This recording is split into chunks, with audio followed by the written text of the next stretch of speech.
as we know, 48 hours ago, 24, 48 hours ago, and as I said, Donald Trump's moved on. He's lecturing the United Nations about how they're going to hell in a handbasket this morning. So, but yesterday, day before him, in a statement at the White House, flanked by health officials and by his health secretary, Robert Kennedy Jr., he made or advised, put out an advisory, which has got an awful lot of attention, probably more than it's due, really, given that it was an advisory. He wasn't bringing in an executive order or a law or anything like that. He's just saying that pregnant women should be aware that as they are going through pregnancy, the use of paracetamol, in particular in that particular part of the world, Tylenol, may lead to increased risk of autism.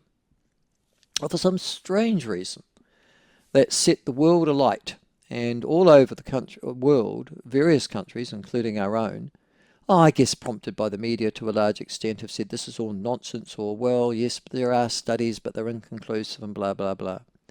Well, one of those who's been involved, because the suggestion is that autism is a bad thing, which I can't imagine it's a good thing, but let's go and find out, was the chief executive, Dane Dougan.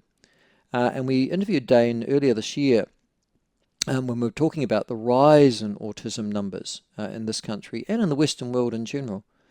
And the suggestion was, well, most of that rise isn't because anything's gone wrong necessarily, or right, depending on which way you look at it. It is simply that our diagnosis criteria have become more advanced, and therefore it's a bit like ADD, ADHD. There hasn't been an explosion of them. There's always been ADD, ADHD. It's just that we're better at measuring it now and diagnosing it. Well, joining us to talk also about that and also about the paracetamol issue, Dane Dougan joins us now. Dane, welcome to the show. Lovely to have you on. Morning, Michael. Thanks for having me, and thanks for your interest in this topic again. Well, gosh, I interviewed you in February, it was, I see, the 12th of February, Yes. Yep. on this particular issue of autism on the rise in this country and the Western world. And the suggestion that you made at the time was, yes, of course, genetic factors have a significant influence, but you think that diagnosis is the prime reason for most of that increase. Are you still of that view? I can't imagine you've changed it in that time.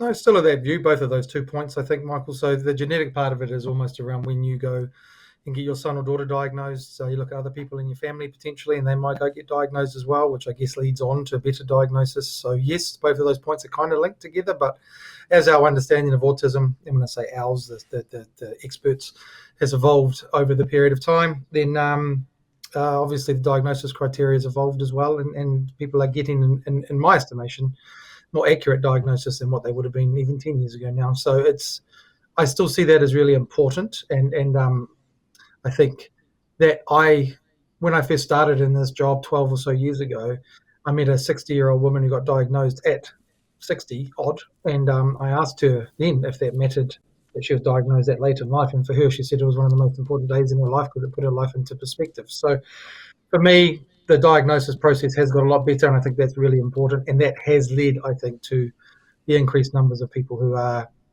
being diagnosed. Yeah, I'm interested in the percentage of autism in this country. I mean, I guess it does depend, but at the end of the day, you extrapolate those stats, I'm sure. In the UK, there is a suggestion that it's roughly 1 in 100, but it used to be 1 in 500. And the suggestion is, well, it's always been 1 in 100. It's just that, as you talked about, it was because of significant underdiagnosis. Have we got numbers in this country for what percentages of folk are diagnosed or would be diagnosed as autistic? No, we don't. So what we don't actually, because I think it's important to state this, that it is a subjective test or a subjective process. And because of that, people get diagnosed in many different ways. So I have a bit of sympathy for the government processes in this because it is difficult to capture all that information because people go private, they can go public. We run a diagnosis clinic here in Wellington because of how bad the public system is to actually go get diagnosed. So we as a country, don't capture numbers, but there's nothing to suggest that it's not similar to what it would be in other parts of the Western world. So we're talking you're talking about a ratio of about what, 1 to 100? I think we use now about 1 in 33 children, which if Oh, extrapolated one in out around the 33. country is probably about right. Yeah, 1 in 33 Okay. children are getting diagnosed, which is about right. About 2% of the population, I think it is, or something along those lines. Okay. So, and autism talks about a spectrum. So we've all heard about that sort of colloquialism, but how does the spectrum work? Can you explain, Dane? Sure. So it's actually the term now probably is more, and language is important. It changes all the time, but it's circle and need.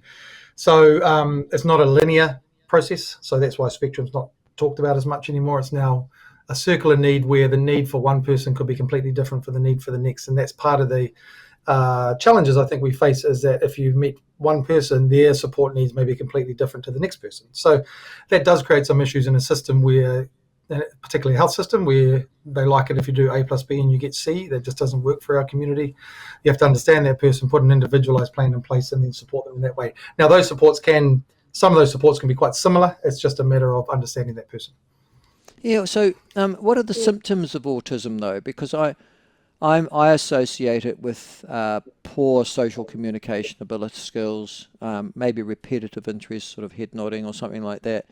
Perhaps a fascination, almost a morbid curiosity with certain particular interests. Um, have I got that wrong or right? No, that's certainly part of the symptoms. We can start to pick up those signs at about 12 months as well. Michael, I think I had this when we did talk in Yeah, February. I think we yeah. talked about this. So we can pick up autistic traits at around about 12 months. And some of those traits are sort of rather than, so you're right. There'd be things like particularly fascinated on the red truck rather than engaging with other people. So more of that solitary type play rather than playing with others. Lack of eye contact potentially, lack of language potentially at a young age, or lack of those skills. And then the social interaction part of it is some people would prefer to, as I said, play with the red truck rather than play with their peers or their parents. So that's part of it. So delays in language, potential delays in sort of behavioural development, and potential delays in those social sort of communication skills as well. That's just some of them. But so basically what happened was, I think it was early back in the 60s, a group of behaviours were put together and somebody called it autism, right? That's how it kind of started. Any one of those behaviours on their own may not mean much, but if you group those behaviours together, then that could be enough for a diagnosis of autism, whether they're 12 months or whether they're 50 years old. Okay. Now, so if it's 1 in 33, as you're estimating it is now roughly, is that 1 in 33 of children? Is that rather than 1 in Children, 33 sorry. of, yeah, of the entire Yeah. population? Okay. So if it's 1 in Yes. 33, actually that's quite high really when you think about it. You only need one of Mhm. those autistic children in a classroom because that's the ratio, isn't it? And then I've got a problem if I'm a school teacher, haven't I? Well, so it's more of a, how do we help support that person, and there should be options as well. So we currently, um, if we get it right for that person who's autistic in that classroom, or that child in this case, we get it right for everyone in that classroom, and we truly believe that. I truly believe that the environment set up could be the right. If it's right for the autistic person, it's going to help everyone in that classroom. So number one, it's going to create a better environment for everybody. Number two, you're right. There needs to be training. So there has to be understanding of this, because everyone deserves an education. So there needs to be an understanding. And thirdly, if you are high complex needs, um, a mainstream environment may not work for you or your I was family just or going to say you that. as a child. Yep, yep. Yeah. So Mm. there should be other options for people like specialist schools. We probably differ a little bit to some other organisations where, yes, we advocate for mainstreaming, and if we get that environment right with the right training and support, that will work well for our community and our kids as well as everyone else in that classroom. But there'll still be a percentage that would need a different education path, and that's where specialist schools, I think, are really important still. And they're quite well served up in Auckland. There's quite a few. There's not as many around other parts of the country, so those options are limited in some parts of the country, which is a bit of a challenge. Okay. Well, listen, I'm not a fan of mainstreaming. We never had the resources to do it properly. It's just made things worse for both the child or the children who are affected and the children who are not affected. So, no, Hmm. you're not going to get Well, an argument with. It can work with the right resources, Michael. You're right. There has Oh, to be the yeah, right but I resources put mean, into it to yeah, work. the resources are never there to start with. When it was brought in the late No, 80s, I they'd agree. never been I there agree. since. Yeah. So, listen, can I ask the comments of President Donald Trump, who linked autism not so much to vaccines, well, he did, but mostly in his public pronouncement to the use of paracetamol in pregnancy. Now, MedSafe say in New Zealand that there's no proven link between paracetamol and autism, but Mhm. before we get to whether or not he's right or wrong, are you aware of where Donald Trump might have got his information from to make that link? Yes.